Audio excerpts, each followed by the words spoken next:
You think McDonald's invented the chicken nugget? Almost everyone does. It's on trivia nights, it's in listicles, it's practically folklore at this point. It's wrong. Today, you will know the truth about who really created the chicken nuggets, so stay with me.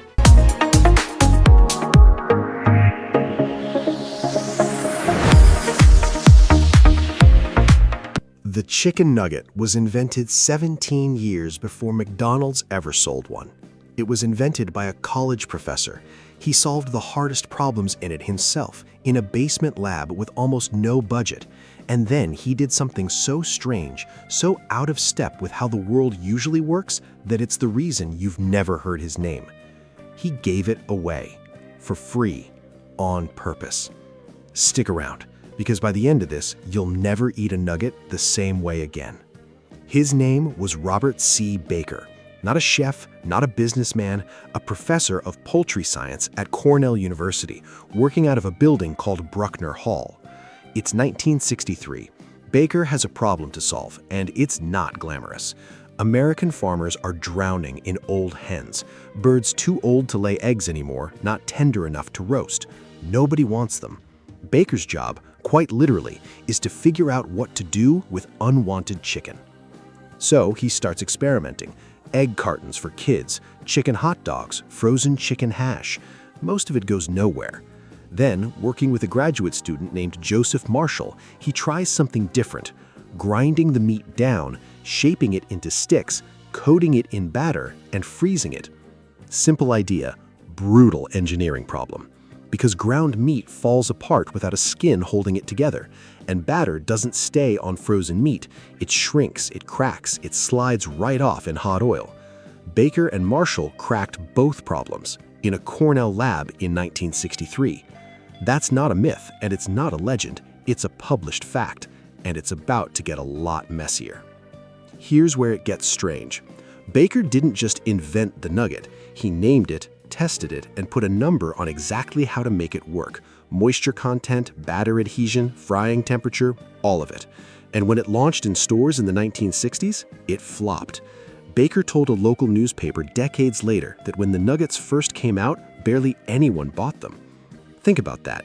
The most successful fast food product in American history, a commercial failure on its first try under its actual inventor. So if Baker invented it and Baker couldn't sell it, how did it end up worth billions of dollars? That's the part they leave out. And it starts with a decision Baker made in 1963 that most people, frankly, would call a mistake. Robert Baker had a choice in 1963.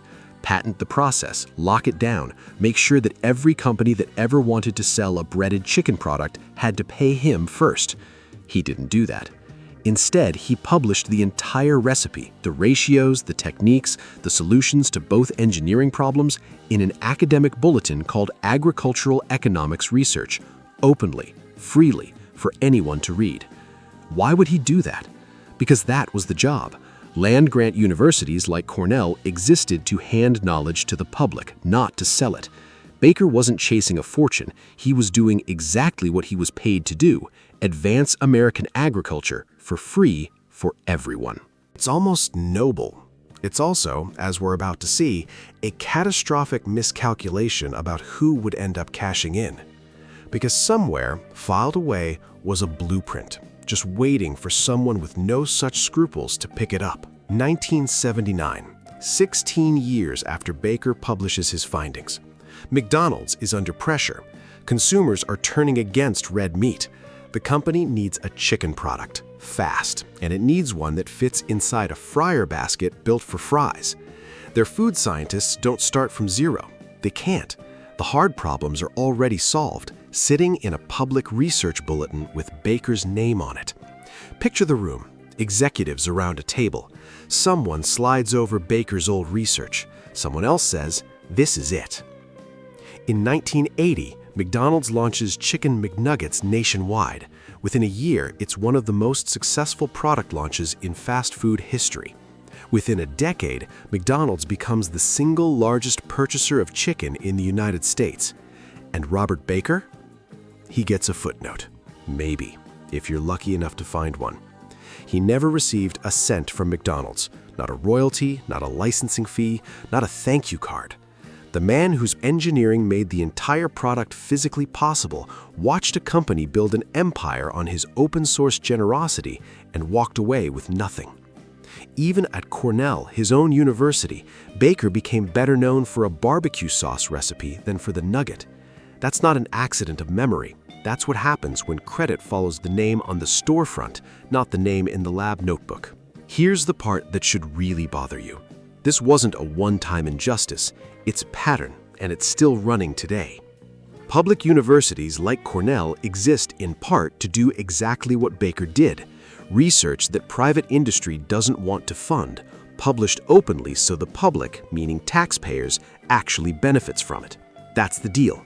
Public money in, public knowledge out.